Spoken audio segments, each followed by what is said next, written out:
รายการที่เพิ่นได้พิมพ์ไว้ขอบใจหลายๆผู้ใหญ่ใจบุญ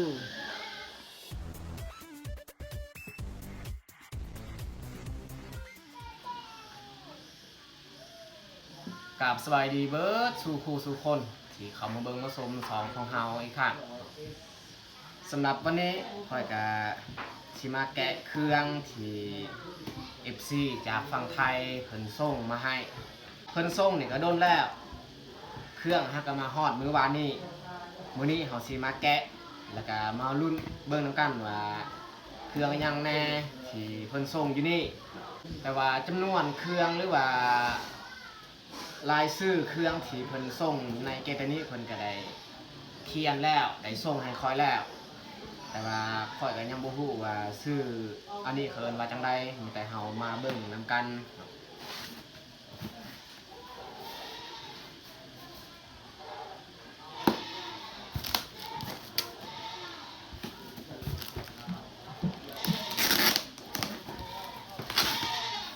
ส่วนตัวนี้นี่ปาไว้จะน้อยเฮาสิแกะเกตนี้ก่อน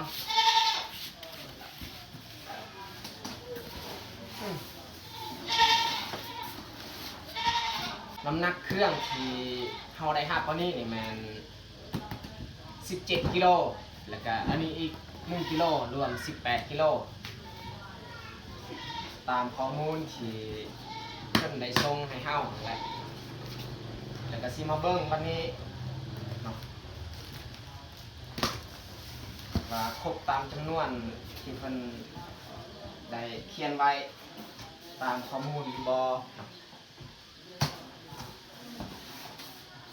แต่ว่าเบื้องก้นอันนี้ก็เกล็ดมันเปื่อยยันว่า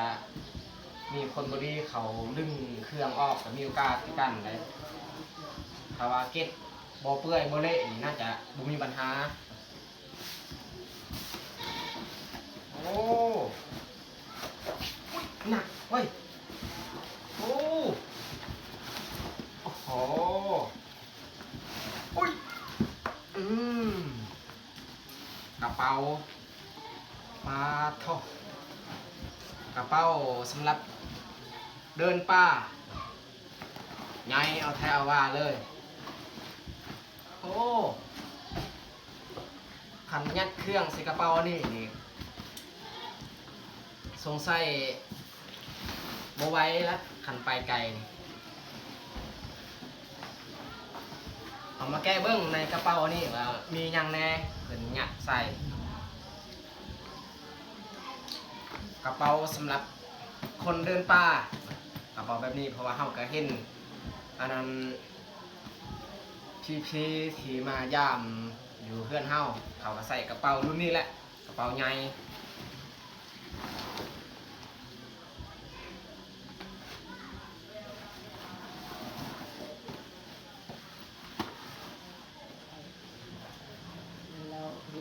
โอ้มันเป็นกับแบบนี้เอามาไขเบิ่งมั้ง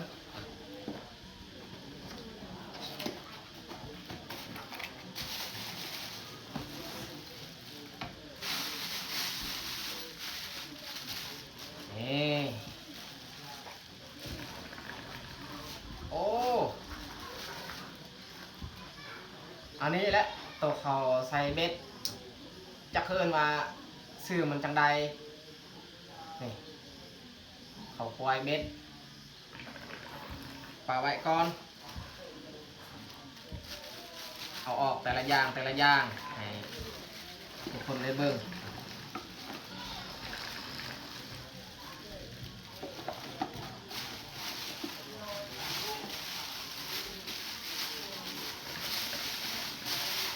เบ็ดอันนี้เพิ่นก็ได้บอกแล้วตัวเองส่ง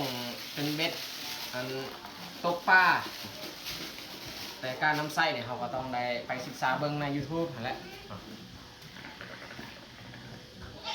นี่ก็น่าจะแม่นแบบเดียวกับตัวนี้แหละอันนี้คือกันแบบเดียวโคม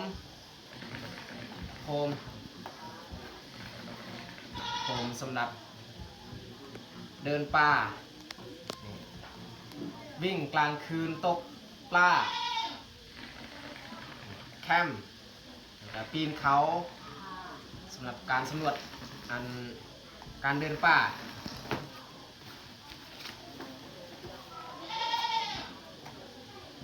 อันนี้ก็โค้งคือกัน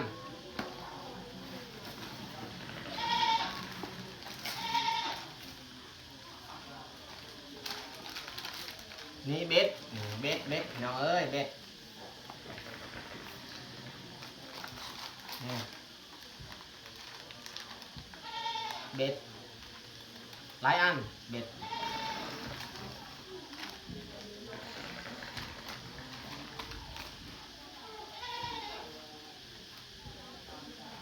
อันนี้แมนเสือกเอาใส่เบ็ด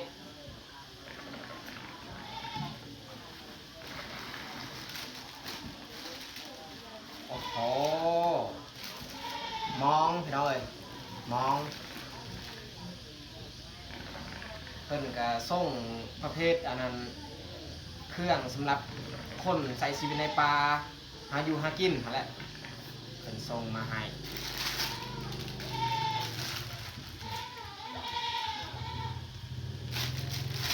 มองไว้อย่างนี้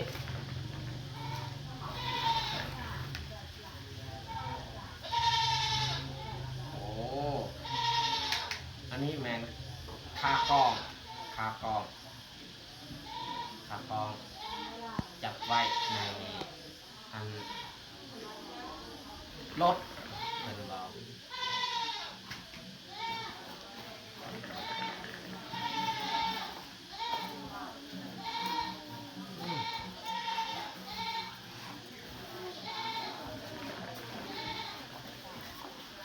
โอ้กับ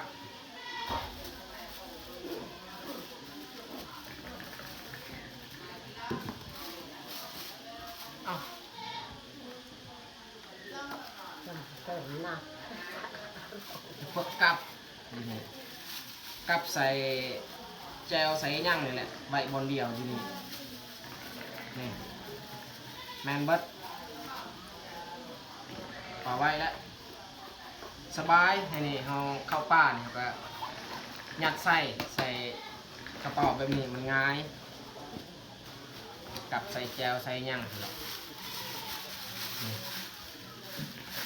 โอ้โหสกอต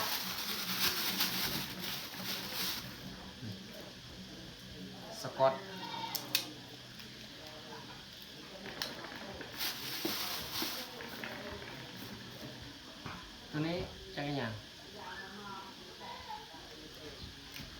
อันนี้น่าจะแมนสกอตคือกันแม่นแหละสกอตปะไว้ดีนี่โอ้อากาศร้อนแห้งโอ้อันนี้แนวพันธุ์ที่เพิ่นบอกให้ปล่อยปลูก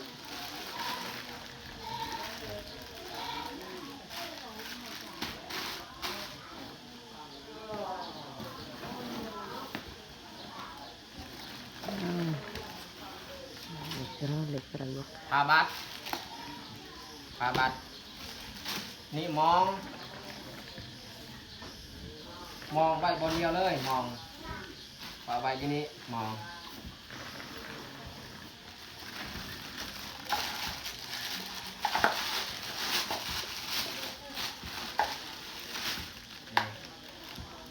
ถ้วย5 ใบ 6 ใบครับตัวนี้7 ใบ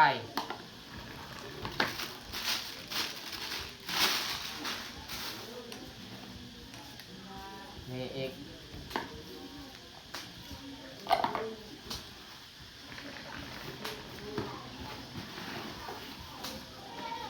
อันนี้กระเป๋าคือกันกระเป๋าเปกระเป๋าแบบนี้แหละกระเป๋าใหญ่เพราะว่าเพื่อนก็ได้บอกตัวสีดำกับสีเขียวมี2 อัน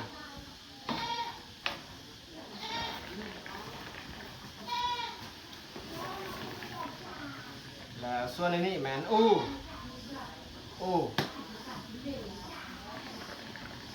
แมน ไว้อยู่นี่เลย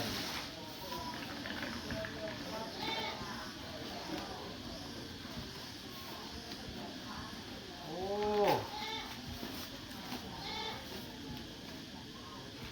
โอ้นี่แมนเสือกันฝนเสือกันฝน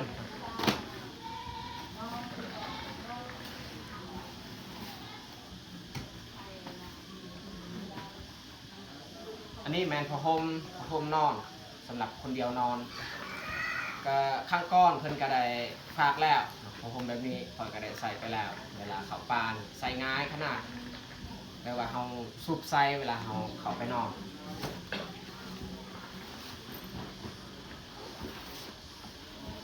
โอ้หนัก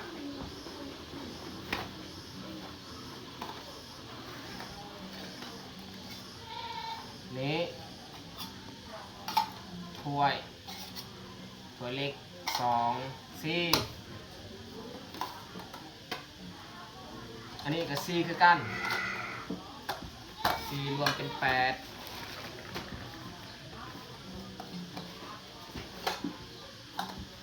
อันนี้อีก4รวม12อันนี้อีก16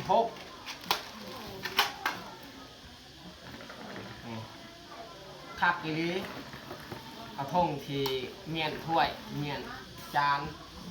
ไว้ด้านล่างตรงนี้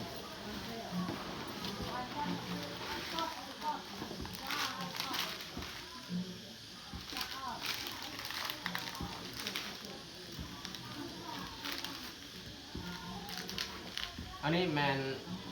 ตัวเขาใส่มองมัดใส่มองใส่มองแหละมันจะแมนเบิร์ดใส่มอง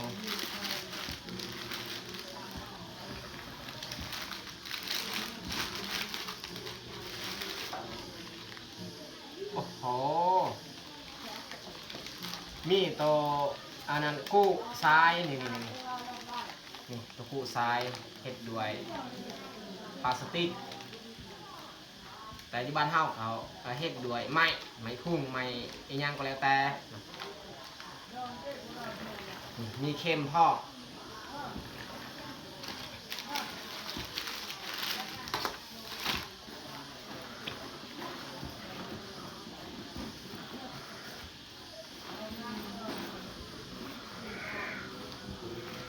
มันยังหนักอยู่ได้นี่ทางนี้อีก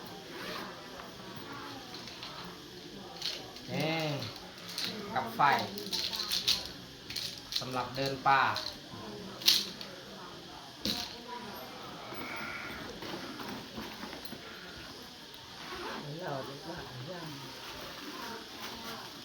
โอ้บวงบวงสมพอดอกมันหนัก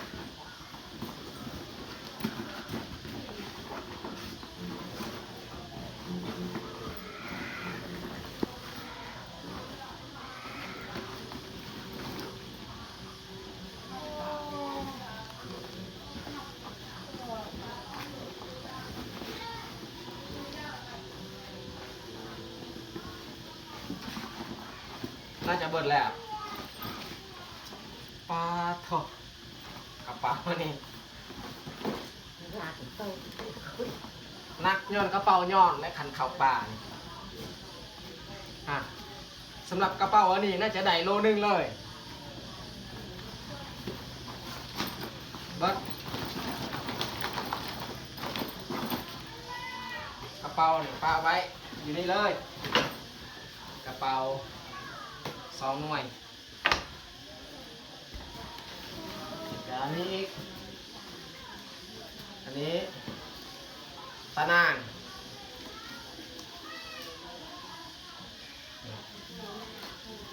งใส่ป่า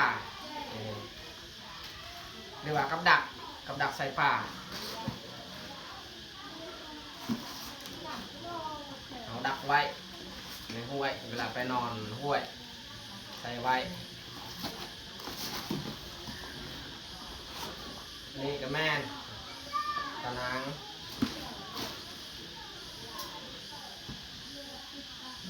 ซองใบจานเล็กอันนี้ก็ตะนาง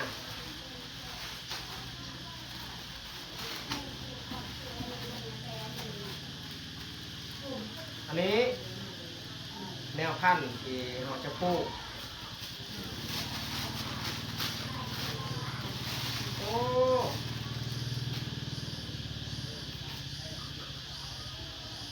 เน่าแล้วพี่น้องเอ้ยเน่าแล้ว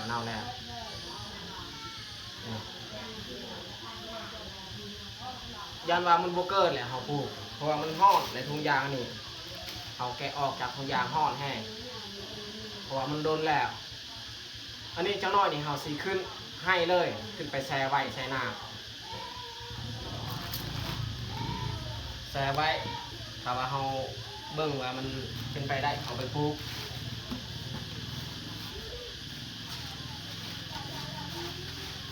นี่ผากังผาปูเวลานอนป้านี่คือกัน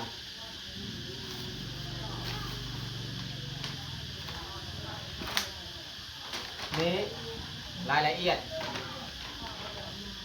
รายการเครื่องที่เพิ่นส่งมาอยู่นี้เพิ่นได้บันทึกไว้ในนี้เบิด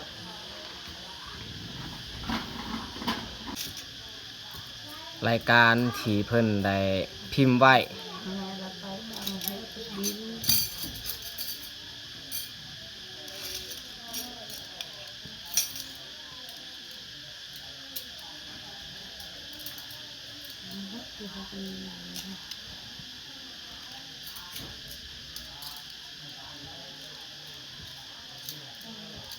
อันนี้17กิโลกรัม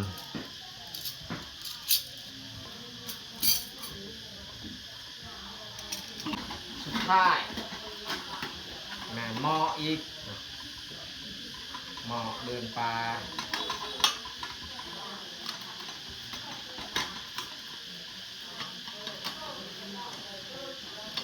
โอ้โห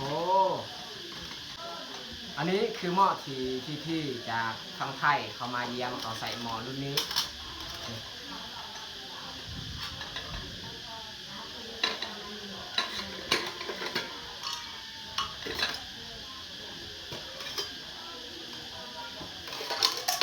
นี่หม้อรุ่นนี้โอ้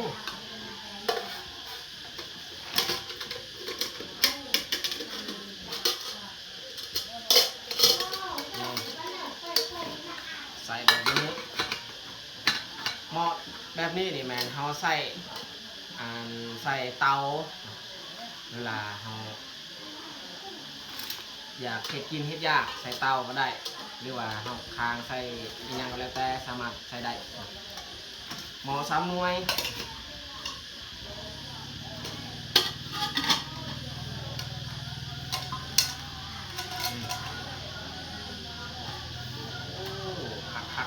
คักเบิดเอียงเลย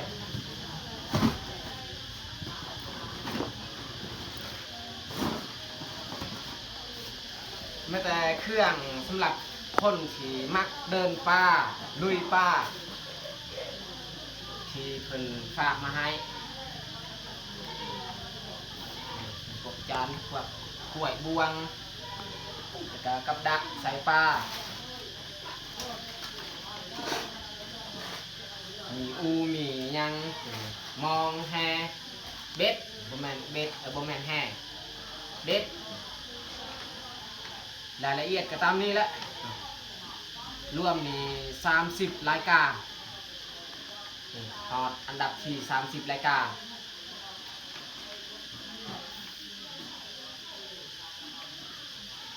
แล้วสุดท้ายนี่แม่นเฮาสิแกะตัวนี้อีกอันนี้ก็น่าจะแม่นคันเบ็ดนั่นแหละเพราะว่ามีเบ็ดก็ต้องมีคัน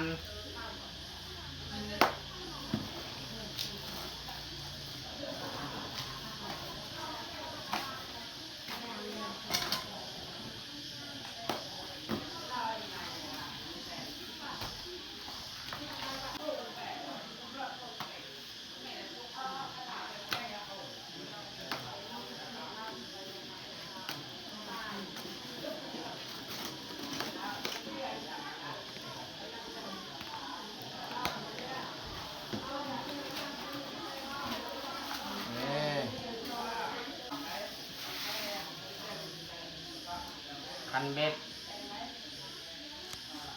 ก็ต้องเอาออกก็ได้มันยากเวลาเราสุดเข่าอีก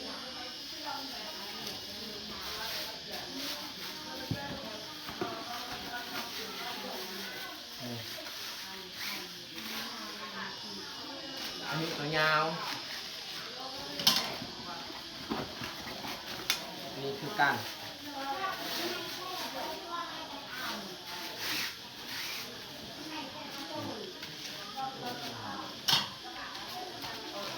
เวลาเราชิดเบ็ดก็ต้องการตัวสั้นตัวยาวมี3 อันอยากได้ตัวสั้นก็เอาตัวสั้นมาชิดเขาชิดแกะอันนึงให้เบิ่ง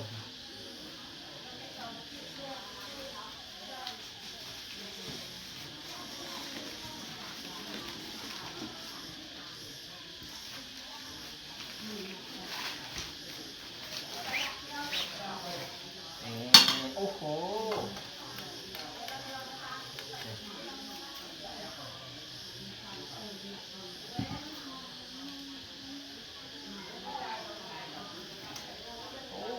ยาวคันเบ็ดอันนี้ยาว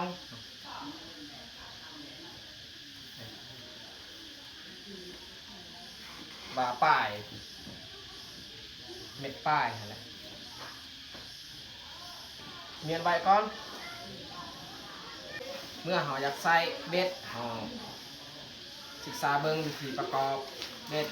ศึกษาเบิ่งใน YouTube อะไรการประกอบการใส่เนื้อต่างๆ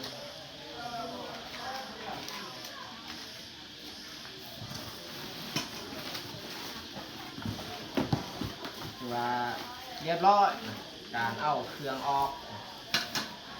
นี่ให้ทุกคนเบิ่งเบิดแต่ละอันแต่ละอย่าง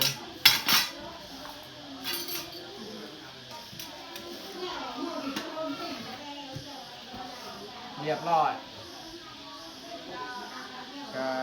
การส่งมาจากไทยก็ใช้เวลานานพอสมควรกันได้ประมาณ1 อาทิตย์นั่นแหละความโดนเพราะว่าจากบ้านเฮาไปบอนเฮาไปฮับเครื่องนี่ก็หลายกิโลเมตรถ้าว่าไผได้มาได้สัมผัสก็น่าจะรู้ดีการเดินทางไปมามันลำบากสันใดแต่ว่าอันนี้นี่โมเมนต์คอยลงไปเอาเครื่องสมีคอยบอกให้คนเวียดที่มาขายเครื่องตลอดอยู่บ้านเฮาคอยบอกให้เพิ่นเอาเครื่องนี้ขึ้นแล้วก็คอยเอาเงินให้เพิ่นคอยจ้างค่าเพิ่นเอาเครื่องนี้ขึ้น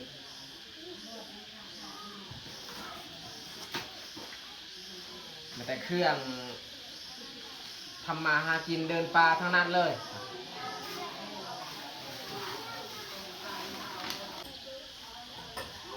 มาเบิ่งไกลๆอีก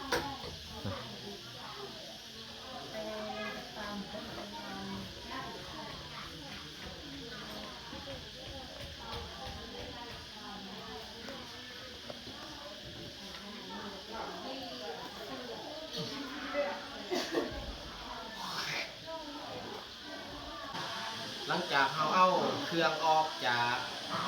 เก็ตแล้วเราก็เอิ้นเมียกับแม่มานั่งขอบใจให้พี่เด้ที่ส่งเครื่องจำนวนนี้มาให้แก้ครอบครัวของพวกเรา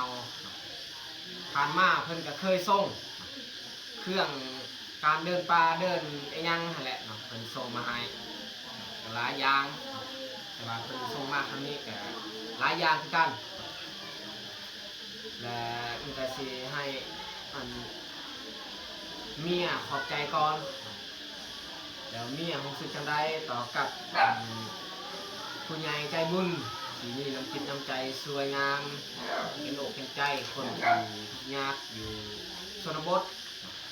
ได้ช่วยเหลือเครื่องคองต่างๆแก่ครอบครัวของพวกเรามีรู้สึกจังไดต่อกับผู้ใหญ่ใจบุญหรือว่าพี่เด้ส่วนพ่อก็รู้สึกดีใจสุดๆและภาคภูมิใจที่มีผู้ใหญ่ใจดีใจบุญ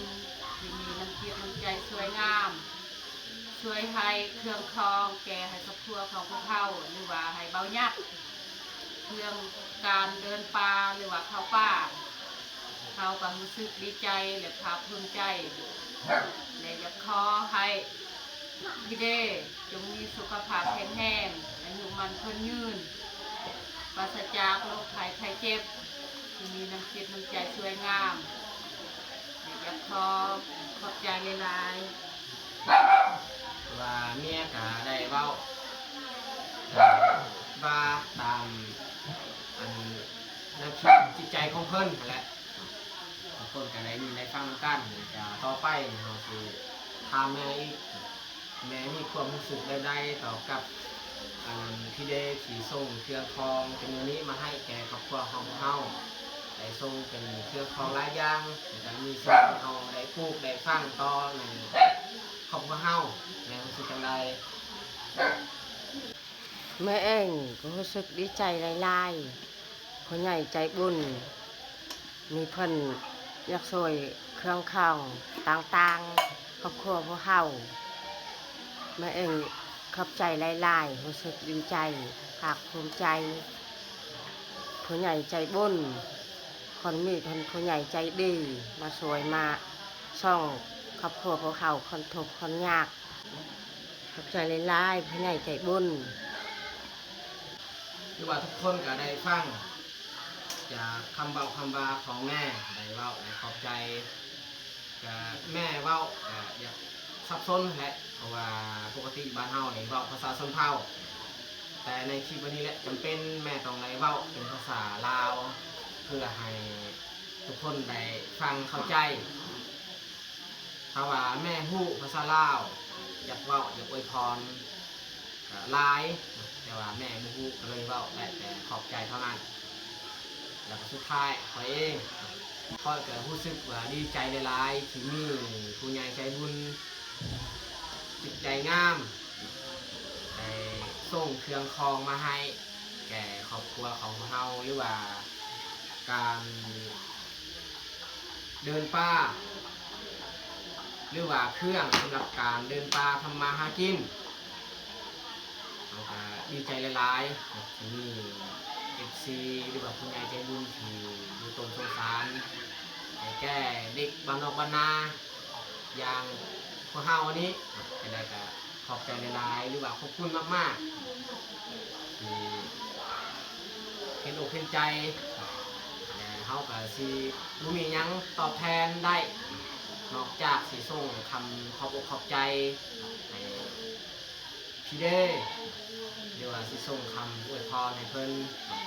และอยากอวยพรให้พี่เด้จงมีสุขภาพแข็งแรงอย่าเจ็บอย่าจนเฮ็ดอิหยังก็ขอให้เจริญก้าวหน้าปรารถนาสิ่งใดก็ขอให้สมหวังทุกประการจะได้ทางครอบครัวของเฮาก็ขอขอบใจหลายๆอีกครั้งโอเคแล้วก็สำหรับต่อไปนี่แม่นเฮาสิเก็บเครื่องนี้เมียนอีกเมียนแล้วก็มาศึกษาเบิ่งตามรายการอันนี้คันสิเบิ่งรายการอันนี้มาเบิ่งอีกมันโดนเฮ็ดให้คลิปมันยาวเกินไปมีแต่เฮาศึกษาเบิ่งนำลังอ่านเบิ่งในอันรายการอันนี้แล้วก็มาเบิ่งว่าเครื่องอันใดครบเครื่องอันใดบ่